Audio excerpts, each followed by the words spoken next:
Hey fellow Bonnaroovians, and welcome back to ABGFestivals. So today, in what would have been one of the best weekends of the year, I'm going to take a look back at the past 10 Bonnaroo lineups. How has this festival become a staple of the industry? Let's take a look back at the lineups and find out. Let's start off at the beginning of the decade, 2010. The top spots of the 9th edition of Bonnaroo belong to Dave Matthews Band, Kings of Leon, Stevie Wonder, Jay-Z, Tenacious D, and Weezer. So first off, I just have to say that all these lineups are going to be legendary, so ranking these are going to be tough. So looking at the tops, it's okay. I have no idea how Dave Matthews is the number one.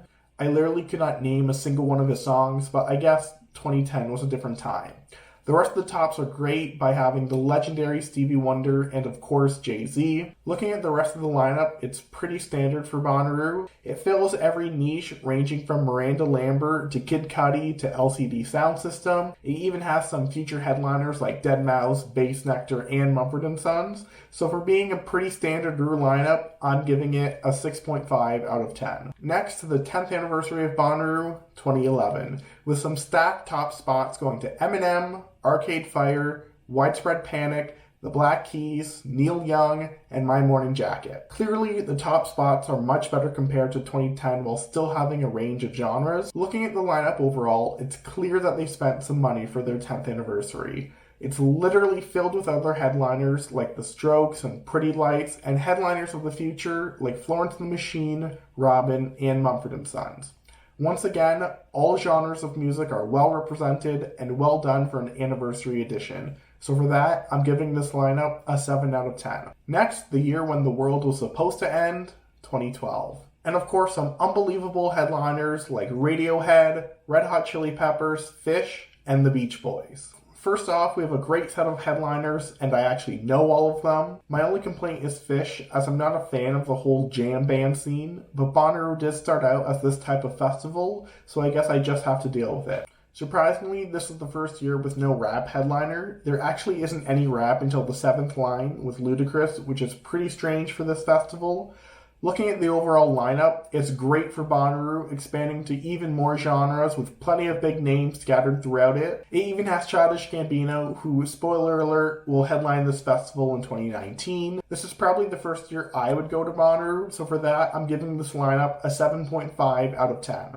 Now on to 2013 with the biggest headliners yet, those being Sir Paul McCartney, Mumford & Sons, who cancelled and were replaced with Jack Johnson, Tom Petty and the Heartbreakers, Bjork, Wilco, and Pretty Lights. No surprise here, but this is a stacked lineup even for Bonnaroo. To have not one, but two legendary headliners is incredible. Even the top lines of this festival are loaded with future headliners like Kendrick Lamar, The Lumineers, and Tame Impala.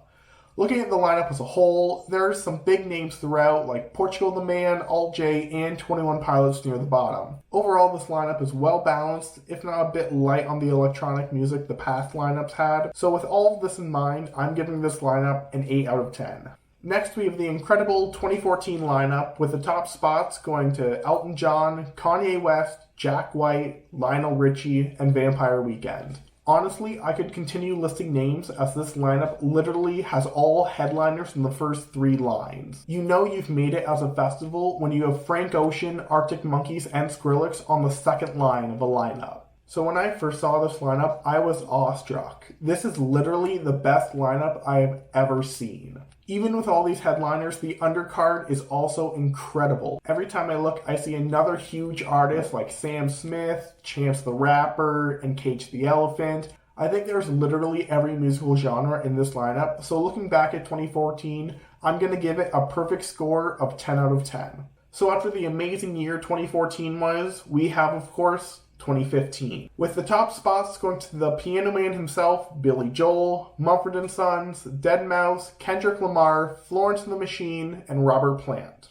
Now taking a look at the headliners, they are all great on their own, however, almost everyone has either played or headlined Bonnaroo, which isn't necessarily a bad thing, but some diversity in this area would have been great. Looking at the rest of the lineup, it's not as hard-hitting as 2014 was, but there are still some great gems like Hozier, Earth, Wind & Fire, and Glass Animals. Like most Bonnaroo lineups, it still has great genre diversity throughout the lineup, but overall a step down compared to past Bonnaroos, but even a good Bonnaroo lineup is still great. So for that reason, I'm giving it a 7.5 out of 10.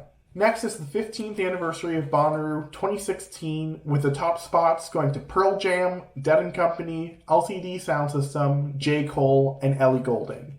Just by looking at the tops, I wouldn't have guessed that this is a Bonnaroo lineup, let alone an anniversary one. Usually this festival has one rock headliner, but having 3 take up 4 headlining spots is just a little much. The lack of alternative and electronic can really be felt, and maybe this is why this was the worst attended Bonnaroo ever. The rest of this lineup isn't that bad, but it barely makes up for the weak headliners. The lineup also seems a bit light in terms of the numbers of acts, so overall, due to the generally weak lineup, especially for the 15th anniversary, I'm giving it a 5.5 out of 10. Now we have 2017, with the top spots going to U2, the Red Hot Chili Peppers, The Weeknd, Chance the Rapper, Major Lazer, and Flume. Just by taking a look at the headliners alone, this lineup is leagues better compared to 2016. So having such a diverse top attracts all ages and having an even more diverse lineup to keep them happy. Looking at the overall quality, it's great for festivals, but only okay for a Bonnaroo lineup. So the quality of the acts are great, from Lorde all the way at the top to July Talk at the bottom. Looking back at this lineup, almost every act in the first 3 lines are headliners now, which is just incredible. Due to this being a pretty good lineup and a breath of fresh air compared to 2016, I'm giving this lineup an 8 out of 10. Coming in next, where you guessed it, Eminem headlined, is 2018, with the top spots of course going to Eminem, The Killers, Muse, Future, Bass Nectar, and Sturgill Simpson. Looking at the main headliners, they are incredible on their own, but even better at a single festival. However, Bonnaroo once again booked more rock headliners, which may have been why 2018 didn't do as well as other years. Looking back at the lineup, it immediately loses steam after the headliners. The undercard is just weak, and the sub-headliners aren't the best either. Sure, you have some hidden gems like Virtual Self and Billie Eilish, but overall, this is one of the weakest lineups we have seen from Bonnaroo yet. I personally wouldn't have gone to this festival today, so because of that, I'm giving this lineup a 6 out of 10. So lastly, we have the final year for festivals, 2019, with the top spots going to Fish, Childish Gambino, Post Malone, ODESZA, and the Lumineers.